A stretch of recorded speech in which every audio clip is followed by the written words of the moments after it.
Hello guys, कैसे हैं आप सब। आई होप कि आप सभी लोग अच्छे से होंगे।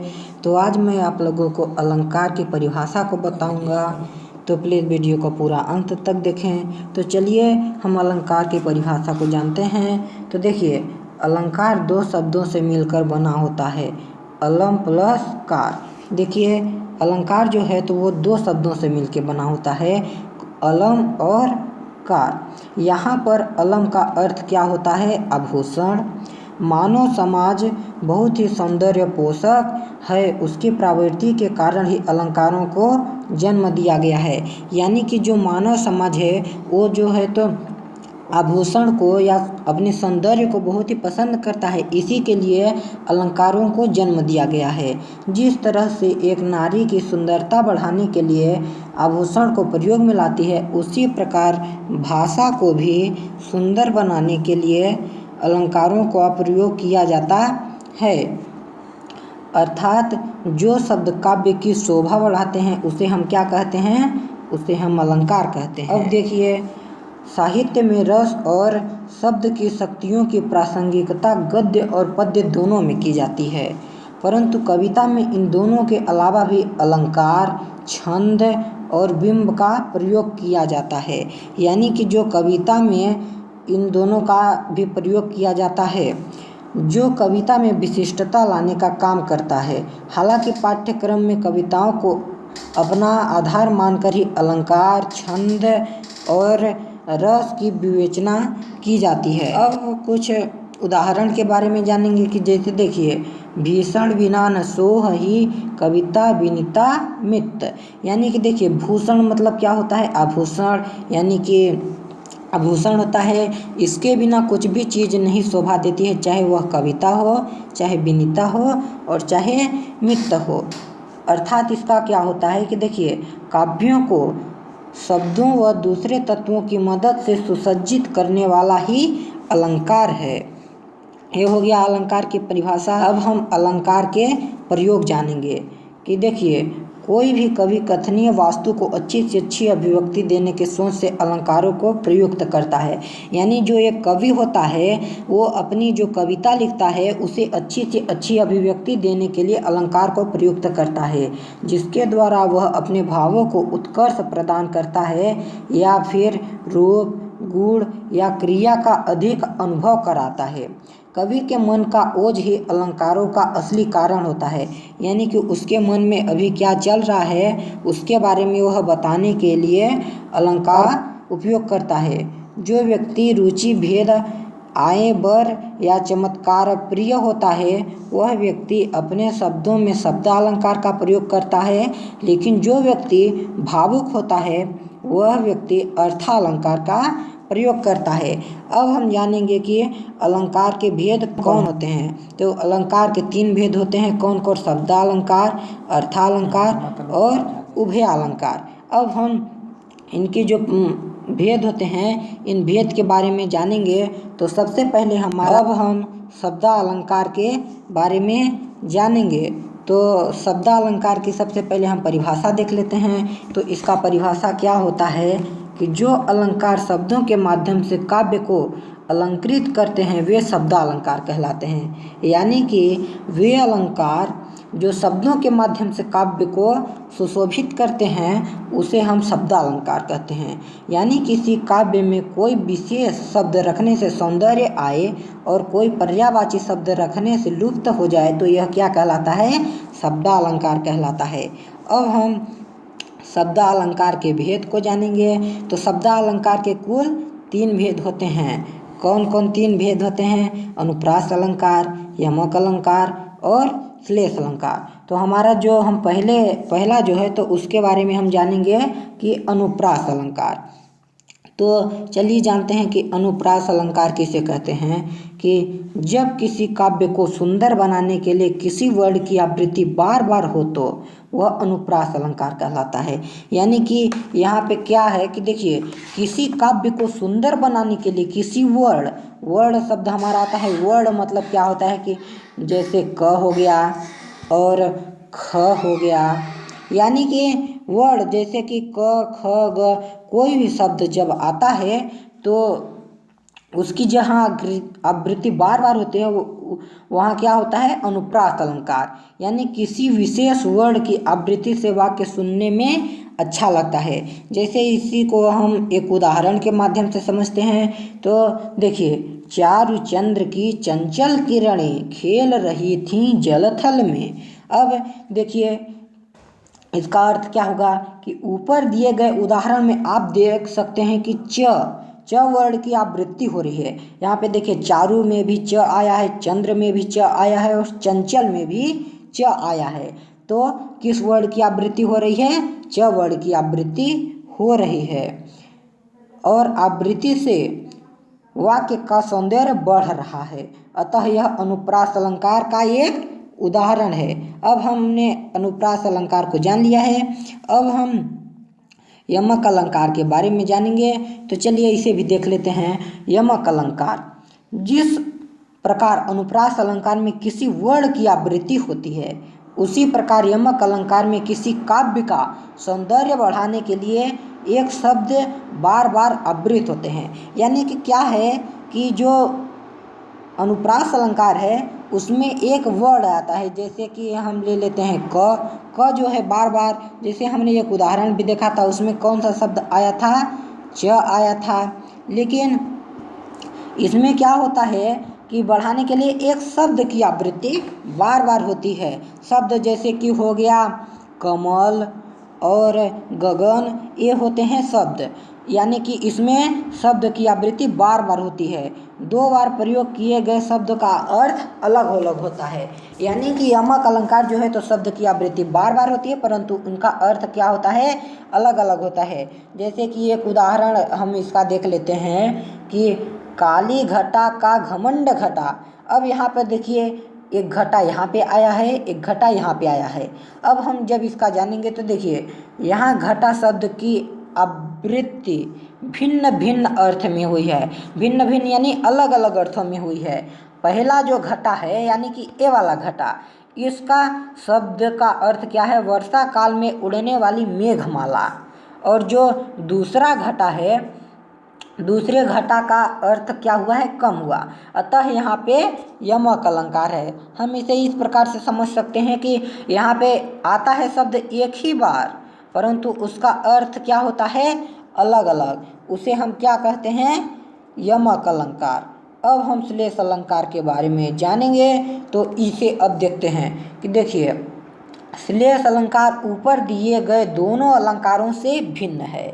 यानी कि ऊपर हमने क्या क्या देखा था, अनुप्रास अलंकार और यमक अलंकार। तो जो श्लेष अलंकार होता है वह इन दोनों से भिन्न होता है। श्लेष अलंकार में एक ही शब्द के विभिन्न अर्थ होते हैं। यानी श्लेष अलंकार में एक ही शब्द होता है, परंतु उसका जो अर्थ होता है वो अलग अलग होता है।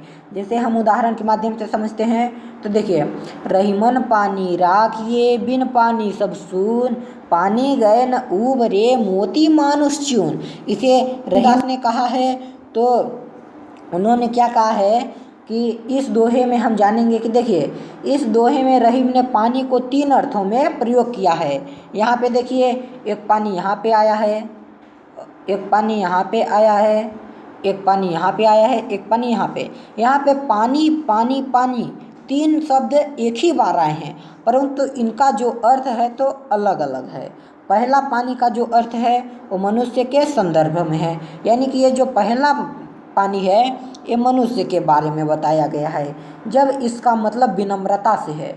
यानी कि इसका जो पहले पानी का अर्थ है वो विनम्रता से है। रहीम कह रहे हैं कि मनुष्य में हमेशा विनम्रता होना चाहिए। एक पानी का अर्थ क्या हमें मिला, विनम्रता, जो कि मानव से संबंधित है।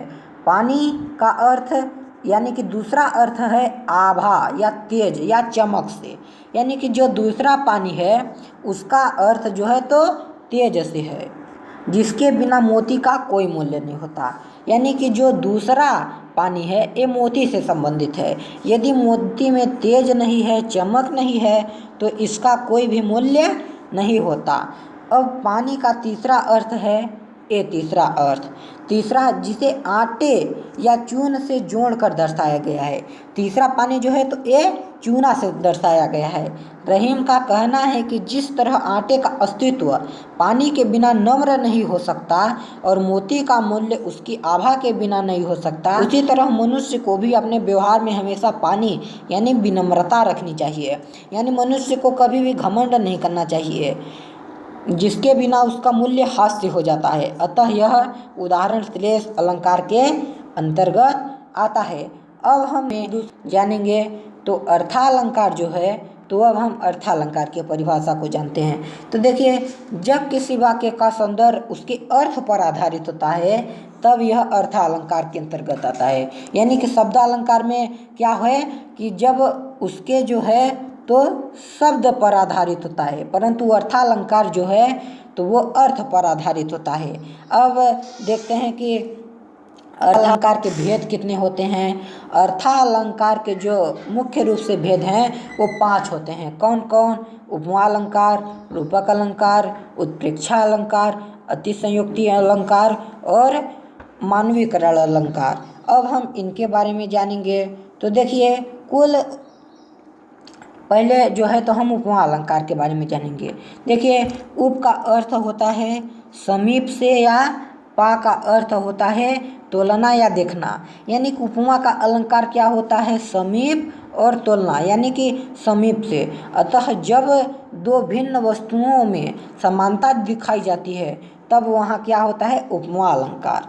यानी कि उपमा से आशय है कि तुलना जिसमें दिखाई देता है। जैसे कि देखिए, कर कमल सा कोमल है, यहाँ पर पैरों को कमल के समान कोमल बताया गया है, अतः यहाँ पे जो है तो वो उपमा अलंकार है। अब हम रूपक अलंकार के बारे में जानेंगे, जो कि उसका दूसरा है। रूपक अलंकार देखिए, जब उपमान और उपमेय में अभिन्नता या अभेद दिखाया जाए तब यह रूपक अलंकार कहलाता है। यानी कि जब उपमान और उपमेय में अभिन्नता यानी अभेद दिखाया जाता है तब वहाँ रूपक अलंकार होता है। जैसे एक उदाहरण के माध्यम से समझते हैं, मैया मैं तो चंद्र खिलौना लई हो। यानी कि इसका जो मतलब है तो एक बालक जो है तो वो अपने मैया से कह रहा है कि मैया मुझे बहुत ही अच्छा खिलौना लाना। देखिए, ऊपर दिए गए उदाहरण में चंद्रमा एवं खिलौने में समानता न दिखाकर चांद को ही खिलौना बोल दिया गया है, अतः यह एक रूपक अलंकार का उदाहरण है। प्रेक्षा अलंकार के बारे में जानते हैं। तो देखिए, जहाँ उपमेय में उपमान के होने की संभावना का वर्णन हो तब वहाँ उत्प्रेक्षा अलंकार होता है।